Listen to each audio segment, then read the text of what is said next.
What's up mga kawagswe? Nananay sa katong area day. Manakog mix sa mga herbicide niya itong gamiton pag spray sa tong kanal. Mura na itong spray na to mga kawagswe oh. Kana sa kong likod. Tama nito sa dalan gyud highway. Lastar na tong herbicide na mix na, nabutan na to sa tangke. So pila ka minuto, pila ka oras mga kawagswe or segundo, sugod na po tag spray. So ako lang ipakita sa inyo ang pag-spray karon.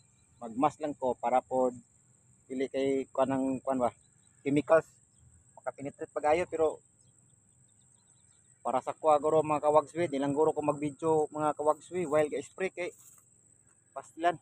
Lawas ay puhunan. Nobody's perfect in this world. So why practice? Sige mga kawagswi, amping, relax, stay tuned.